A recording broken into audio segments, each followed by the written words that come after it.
오늘 시편 25편의 말씀은 형식상이나 구조적으로 보게 되면 두 가지의 특징이 있는 그러한 시편입니다. 우리가 읽고 있는 한글 이 개역 개정에서는요 나타날 수가 없는데요. 이게 원어적으로 보게 되면 어떤 형식으로 되어 있냐면 뭐 알렙, bet, 김멜 해갖고 그 히브리어 그 알파벳 순으로다 처음에 시작이 그렇게 돼 있는 그러한 시편입니다. 그러니까 우리나라로 치면 뭐 기역, 니은, 디귿 뭐 이런 식으로 다 뭐 시를 짓는다라면 그렇게 만들어진 시죠. 그러니까 지금 이 시편은 차례대로 그냥 알파벳 순에 따라서 자신의 그러한 마음을 하나님 앞에 고백하고 있는 것입니다. 나의 모든 그러한 상황 속에서 하나님이 도와주십시오라는 게 그래서 이 시편의 그러한 주제라고 할 수 있습니다.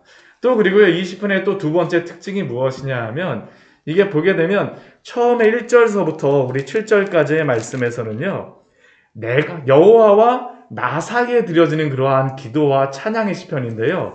이 8절서부터 14절까지의 말씀에서는 여호와와 그 사람 사이 3인칭으로 이게 넘어갑니다.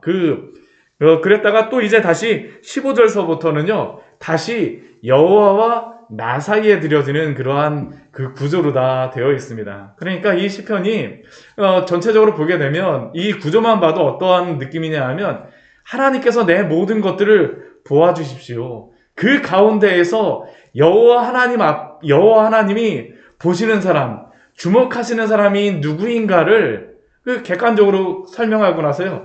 다시 한번 나의 상황이 이렇사오니 하나님 나를 지키시고 저는 하나님을 바라보겠습니다라는 게 이 시편 전체의 그러한 내용입니다. 모든 상황 속에서 하나님이 지키시고 인도하여 주십시오. 저는 하나님을 바라보겠습니다. 오늘 시편 우리 25편 1절 말씀서부터 보게 되면요. 바로 그것으로 시작하죠. 여호와여 나의 영혼이 주를 우러러 보나이다. 나의 상황과 상관없이 내가 지금 당신 앞에 할 수 있는 것은 나는 주님을 바라보는 것입니다. 나는 주님만을 바라보겠습니다. 우리 시편 24편에서요. 뜻을 허탄한 데 두지 않겠다라고 하였는데 오늘 시인은 나의 뜻을 허탄한 데 두는 것이 아니라 오직 나의 영혼은 주만을 우러러 바라보겠습니다라는 게 바로 오늘 시인의 고백이죠. 저는 주님만을 바라보겠습니다. 저는 주님만을 의지하겠습니다라는 게 그래서 2절에서 이렇게 말합니다. 나의 하나님이여 내가 주께 의지하였사오니 나는 주님만을 바라볼 뿐만 아니라 나는 주님만을 의지하고 있습니다. 주님만을 의지하고 있겠습니다. 왜 주님만을 바라보며 의지하겠습니까? 지금 시인이 처해 있는 상황이요. 고난과 환난 가운데 있습니다. 수치를 당할 수밖에 없는 그러한 상황에 있어요. 그 뒤에 2절 후반절에 보면요. 나를 부끄럽지 않게 하시고 나의 원수들이 나를 이겨서 개가를 부르지 못하게 하소서. 원수들이 지금 나를 넘어뜨리려고 하는 그러한 순간입니다. 그런데 나 여호와만을 바라보는 사람, 여호와만을 의지하는 사람이 넘어지게 되면 어떻게 될까요? 하나님의 영광이 가려지는 것이죠. 그러니까 하나님이시여 나로 하여금 내가 당신을 바라보고 의지하고 있으니까 넘어지지 않게 하여 주십시오. 그러면서 우리 3절 말씀에서 이렇게 또 기도합니다. 주를 바라는 자들은 수치를 당하지 아니하려니요. 하나님의 영광을 위하여서 붙잡아 주시는 것입니다. 까닭없이 속이는 자들은 반대로 어떻습니까? 수치를 당하리이다. 하나님을 바라보며 하나님을 의지하는 자는 수치를 당하지 아니할 것이지만 까닭없이 속이는 자들은 수치를 당할 것입니다. 대신 지금 여호와를 바라보며 의지하고 있는 나에게는 무엇을 해달라고 합니까?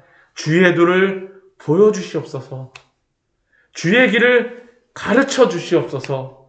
주의 진리로 나를 지도하시고 교훈하여 주시옵소서.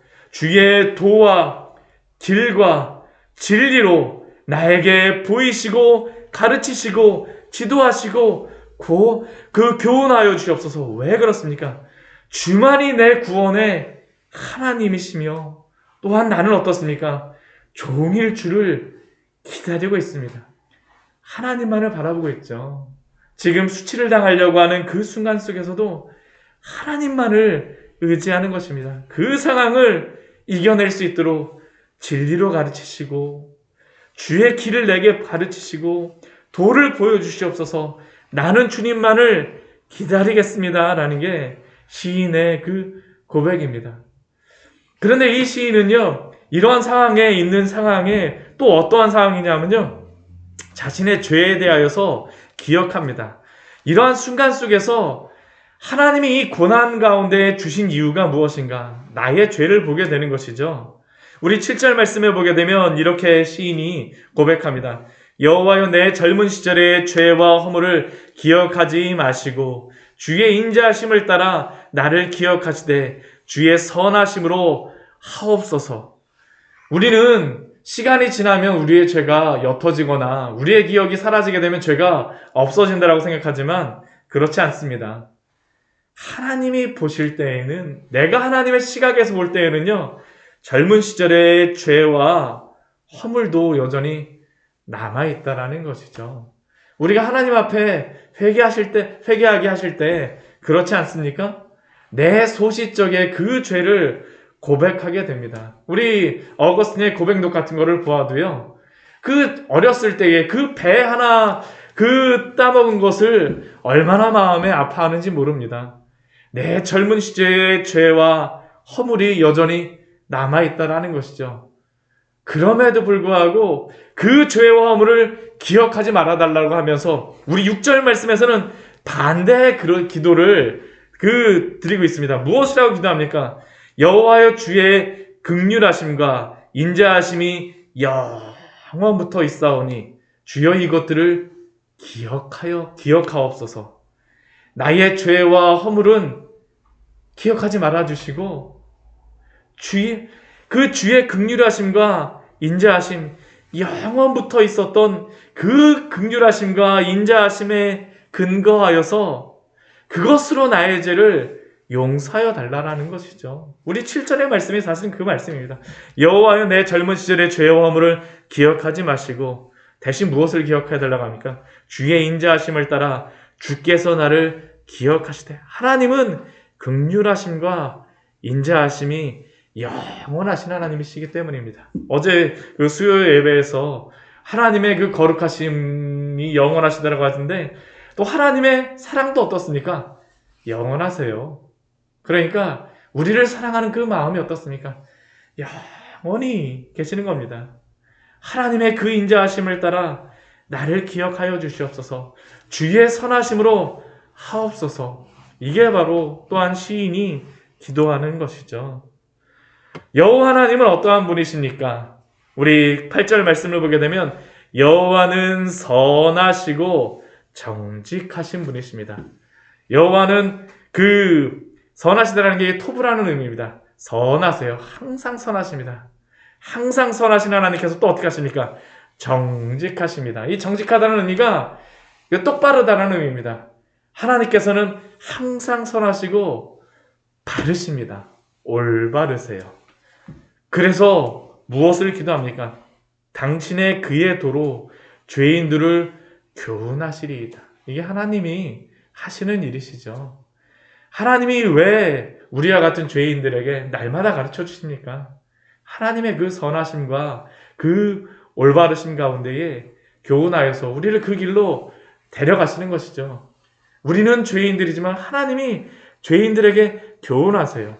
그러면 그 죄인들은 어떠한 사람입니까? 하나님이 교훈하시는 사람들은 어떠한 사람들입니까? 이 뒤에 말씀에 보게 되면요, 선하시고 정직하신 하나님께서 교훈하시는 그러한 사람들이 어떠한 사람들인가를 알 수 있습니다. 먼저 죄인들이라고 이야기를 하죠. 그 죄인들은 어떤 사람들입니까? 우리 9절 말씀 보면 온유한 자를 정의로 지도하시며 온유한 자에게 그의 도를 가르치시리라라고 말씀하고 있습니다. 이 온유한 자라는 의미가 가난한 자라는 의미입니다. 죄인이 바로 그것이죠. 죄인이 그냥 죄인에게 하나님께서 무조건 가르치신 게 아니라 온유한 자에게 하나님께서 긍휼을 베풀어 주십니다. 왜 온유한 자에게 긍휼을 베풀어 주십니까? 자신이 죄로 인하여서 낮아졌기 때문입니다. 마음이 가난한 사람입니다. 내가 죄인임을 고백하는 사람이죠. 그 온유한 자에게 정의로 지도하시며 그의 도를 가르치시리로다. 또한 하나님께서는 또 누구에게 그러한 진리와 교훈을 알려주십니까? 그의 10절 말씀 보게 되면 그의 언약과 증거를 지키는 자에게 인자와 진리로 인도하여 주시는 것이죠. 하나님 앞에 날마다 겸손한 사람은 무엇을 따르고자 하겠습니까? 하나님의 언약과 증거의 말씀을 따르고자 합니다. 그러니까 하나님께서 날마다 어떻게 하세요? 인자와 진리로 베풀어 주십니다. 베풀어 주세요.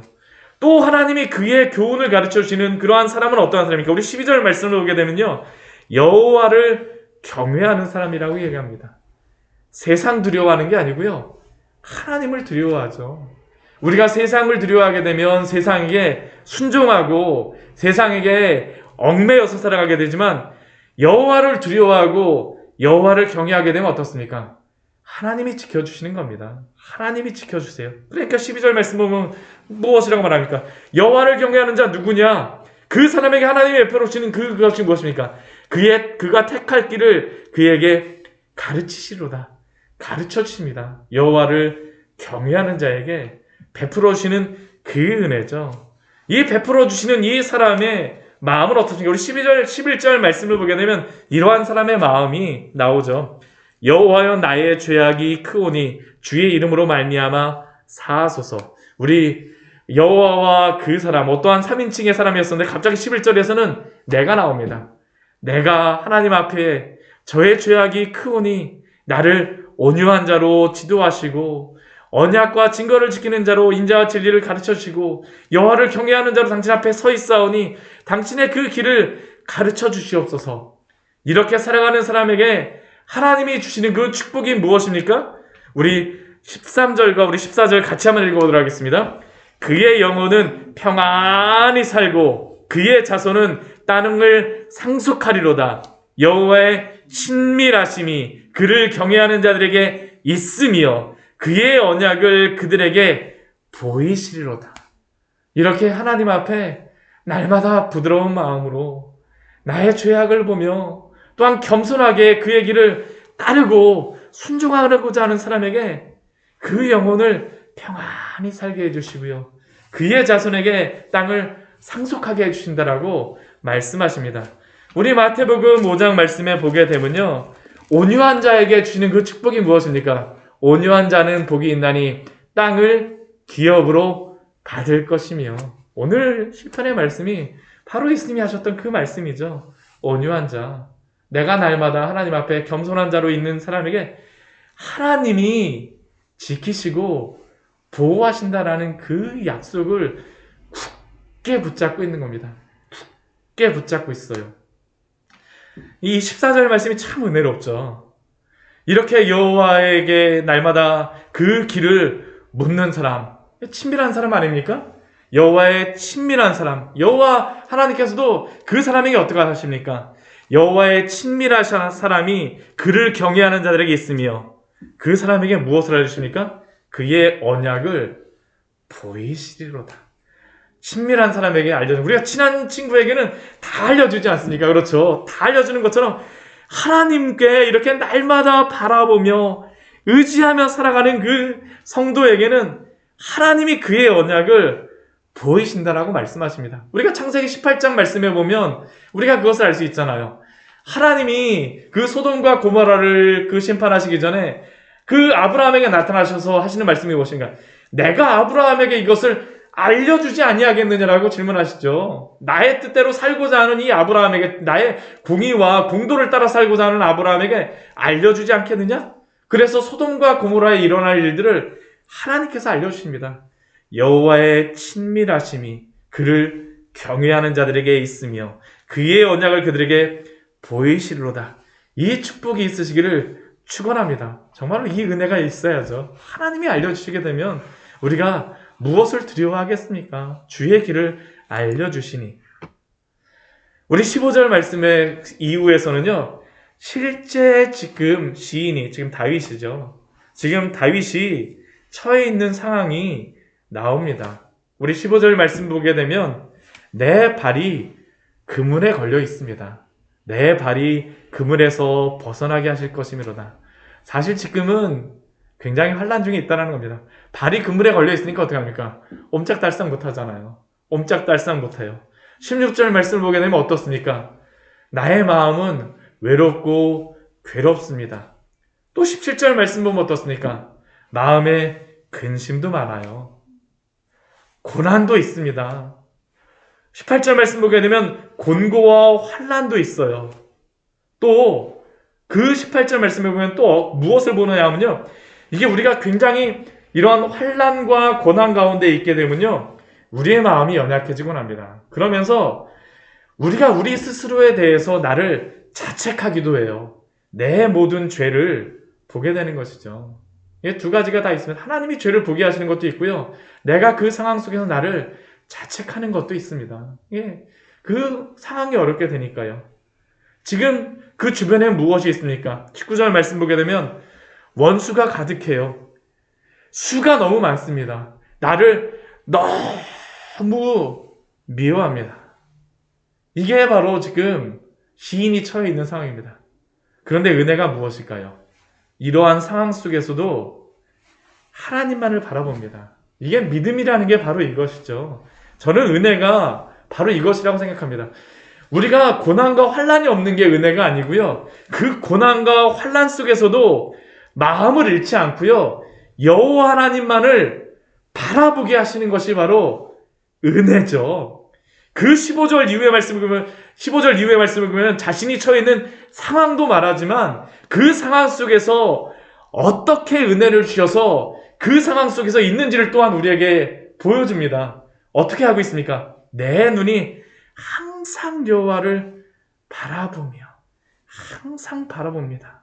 16절 말씀에서 어떻습니까? 바라보면서 그 외롭고 괴로운 상황 속에서 은혜를 베풀어 주시옵소서. 당신의 은혜가 아니면 내가 벗어날 수가 없습니다. 우리 17절 말씀도 보면 그렇죠. 고난이 있지만 그 속에서 어떻게 합니까? 하나님을 바라보면서 끌어내 주시옵소서. 내 죄를 바라보지만 18절 말씀에서 또 무엇을 보게 되는 겁니까? 내 죄를 사하여 주시옵소서. 그리고 그 원수가 많은 상황 속에서 20절 말씀에서 무엇이라고 시인은 고백합니까? 내 영혼을 지켜 나를 구원하소서.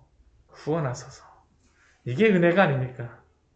내가 주께 피하오니 수치를 당하지 않게 하소서. 그 상황 속에서 하나님의 영광이 가려지지 않도록 나로 하여금 수치를 당하지 않게 하여 주시옵소서.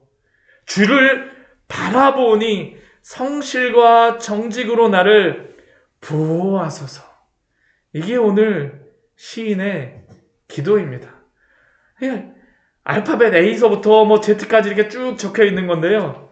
지금 시인이 처해 있는 상황들을 하나하나 낱낱이 하나님 앞에 다 고하고 있는 겁니다. 다 고하고 있어요. 그런데 반대로 그 하나하나 고하는 속에서도 또 어떻게 합니까? 그 속에서도 하나님을 내가 바라보고 하나님만 의지하겠사오니 보호하여 주시옵소서, 지켜주시옵소서. 저는 그 상황 속에서도 당신만을 의지하겠습니다. 이게 바로 오늘 시인의 찬양이자 기도죠. 22절 말씀 이렇게 마무리합니다. 우리 같이 한번 읽겠습니다. 하나님이여 이스라엘을 그 모든 환난에서 속량하소서.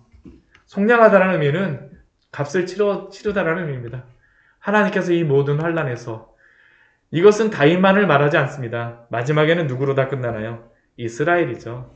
하나님을 대면하고자 하는 자, 하나님을 앙망하는 자, 하나님을 바라보는 사람들을 그 모든 환난에서 값을 치루어 주시고 구원하여 주시옵소서. 시인의 기도입니다. 오늘도 우리가 여러 가지 상황을 만납니다. 근데 상황을 만난다라는 게 중요한 게 아닌 것 같고요. 그 상황 속에서도 하나님만을 바라볼 수 있느냐가 정말 중요한 것 아니겠습니까? 우리의 마음을 잃어버리지 않고 주님만을 바라보며 내 영혼을 지키시고 주님께서 오늘도 구원하여 주시옵소서. 성실과 정직으로 나를 보호하여 주시옵소서. 같이 기도하도록 하겠습니다. 하나님, 오늘 말씀을 통하여서 우리에게 귀한 은혜